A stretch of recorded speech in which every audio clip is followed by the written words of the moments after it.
Hello everyone, Ben here, and welcome to my early week video for this week. And I'm going to be doing this for a little bit now as part of, just some heading up to 2020. This is going to be kind of the presidential video of the week. There's going to be a Senate video every week covering a single state. I've already covered West Virginia and Missouri. And a presidential video where I'm going to do single swing state analysis, where I actually talk about, some of the things I've looked up. I'm going to go to the Wikipedia page from 2016 to look at it to see, as well as go back to 2012 for each one, once we discuss it, to see what changes, also so we can look at it at the county level. And, kind of just look at things. The last video for every week, which will probably happen mostly on Saturdays, that is going to cover, I'm going to try and do a kind of a history of the political parties in the United States, going all the way back to the French and Indian War, because I think that's really the start of U.S. politics. Rather than just colonial British politics, if that makes any sense. So, anyway, today we are going to look at Florida, which in 2016, as we all know, went to Donald Trump. And, well, according to my analysis, the short-term trend shows that the Republicans are gaining ground, but the long-term trend shows that the Democrats have gained ground since the long term is since 1980, short term is since 2000. And, well, where do I expect it to be in the next election? Republican +2, which is 2 points more Republican than the nation as a whole.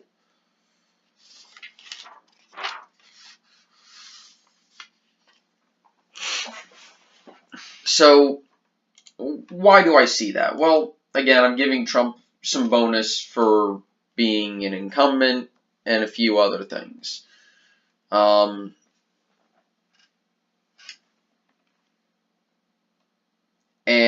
if we look at this, the county map, and of course if you scale it by size, that kind of indicates that, Democrat counties are traditionally a bit bigger.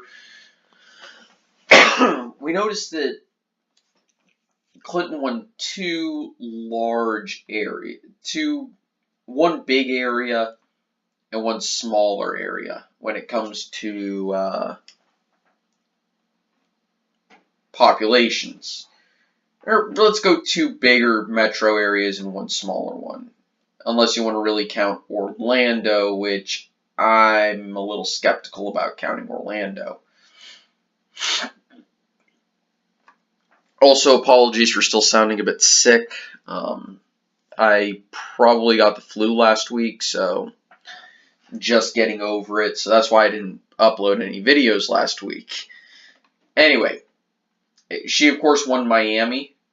I don't think anybody is going to would be confused if she won that.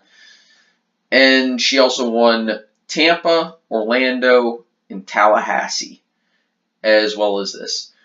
Trump won essentially everything else, including a few of the suburbs of Tampa, some of the suburbs of Miami on the other side, Jacksonville, which by area is the largest city in the United States, and also one of the few red Republican metropolitan areas. It's very peculiar. He also won the Keys, which, okay, I think that's mostly due to this part.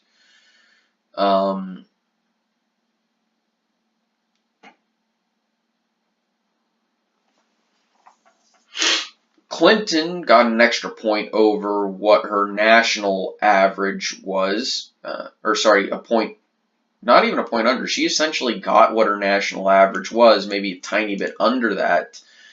Trump outperformed his national average by about 3 points.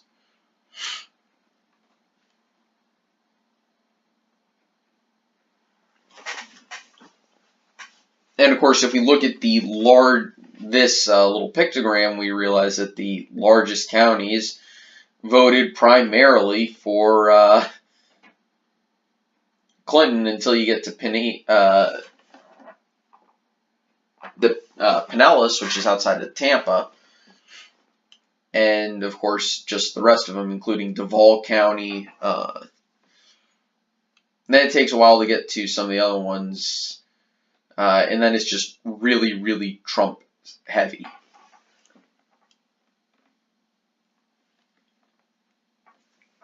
And this is, of course, the Democrat primary here, where Clinton won the majority of the state and Sanders didn't really get that much.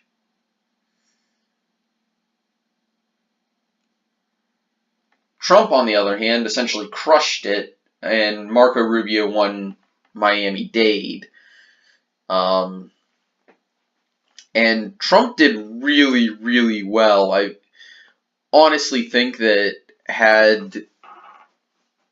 he would have easily pulled from probably the Ted Cruz camp in order to get the extra 5%. There's no way he loses the state, even if Ted Cruz and John Kasich are not there. So he would have won the Republican the Republican primary in the state regardless, which kind of spelled the end for Marco Rubio, who withdrew at the end of this. Who withdrew from the Republican primaries after losing Florida. Now the general election, well, of course we all know Donald Trump won, yada yada yada. And I'm going to scroll down past all of this. And this is by congressional district, which is interesting. I wonder what happened there. Did somebody... seat must have flipped. I'm almost positive. Of course, a few cities did actually change, or a few counties changed. Trump won 14 of the 27 congressional districts, which shows that Florida has really drawn their districts extremely well, because Trump barely won the state in terms of, the vote, and yet he got just over half of the congressional districts, whereas Democrats picked up a little bit under half.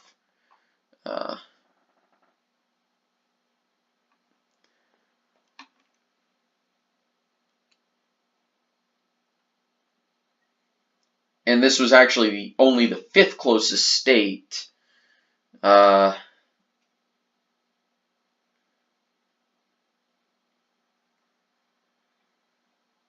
And Trump got 54% of the Cuban American vote,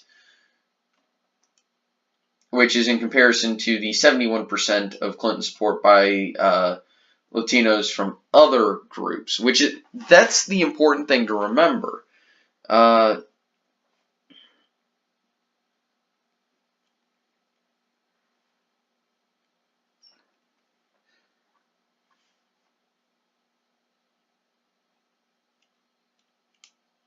And it really is a Republican-leaning swing state, but I think it's but it's also a true swing state in that it tends to just vote for whoever's going to be the eventual winner, at least in this case. As we can see here, 1992 was the last time they voted for the loser. But that is the important thing to note, is that Florida is very weird. If I could see a breakdown of their vote.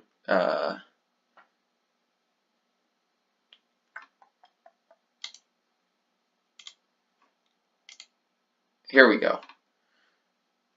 Ooh. Oh, I'm going to keep this. Oh, I'm going to keep this bookmarked. Oh, I'm going to keep this bookmarked.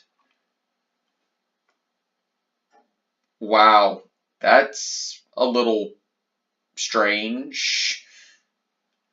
Okay. Anyway, let's scroll back down to Florida. Colorado. Here we go, Florida. And as we can see, extremely close state every single time.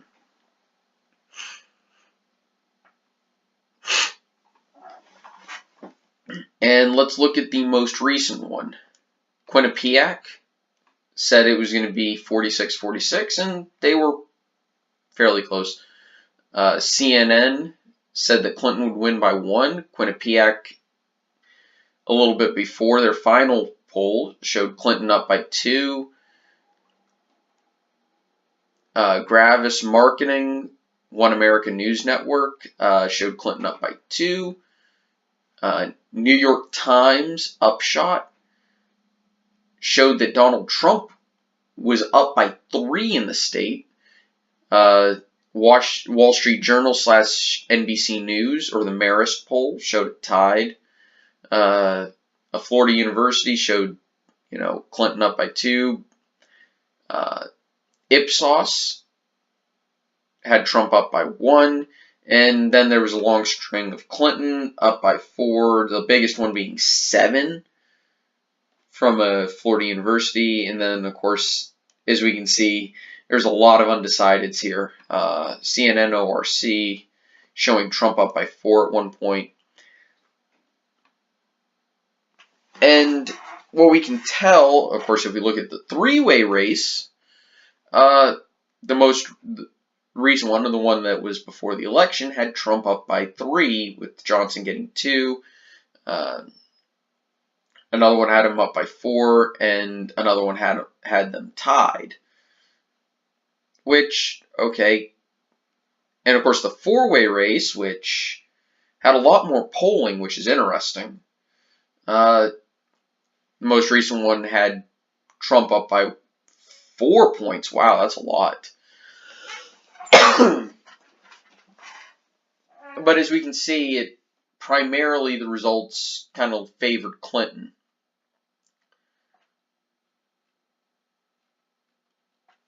So, what does all of this mean for 2020? And how should we classify the state of Florida?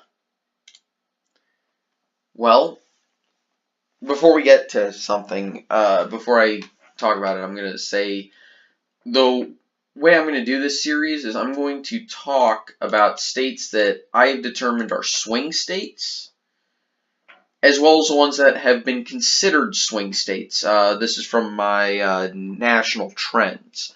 So, even though I disagree with the numbers I came up with, because I don't really consider Oregon or Washington swing or even battleground states these days, I'm still going to look at them to see maybe is there some underlying trend that maybe is pushing them back into that category, or are my numbers just outliers and the states really aren't ever going to be competitive for a long time? We'll find out. So there's going to be 1, 2, 3, 4, 5, 6, 7 for the 2nd Congressional District, 8, 9, 10, 11, 12, 13, 14, 15, 16, 17, 18, 19, 20, 21. So 21 videos of just doing this to look at each state and see what the hell is going on. So Florida, if I had to throw a prediction out, a few days over 1,000 days in advance from 2020 presidential election, how it's going to go, my gut reaction is it would probably go Republican by about maybe 1 or 2 points. So Trump would win maybe 1 point. So it would be like a 50-49 or a 49-48 or something like that. Maybe 2, depending on a lot of things. Depends on who his opponent is, depends on how the economy is doing. I'm going to assume the economy doesn't collapse right before the election. I'm going to assume that it continues a steady growth rate, a little bit less than what it currently is and what it has been since the election, which, let's be honest, I think it's outpacing my crazy, my personal forecast, which was I didn't think they were going to reach, that I didn't think the Dow was going to reach 25,000 by 2020, and we're talking about it reaching, 26,000 by the end of the year, which is insane. And, if it keeps up this pace, as well as other parts of the market, and as well as, just general GDP growth, staying at 3 to 4%, that could mean Trump wins in a landslide, but we'll just assume that growth scales back a little bit. So, yeah, I'm going to say that Florida would likely vote for Trump, but by a thin, narrow margin. Anyway, guys, thank you so much for watching. Hope you have a nice day, and I will talk to you guys next time. Take it easy. Bye.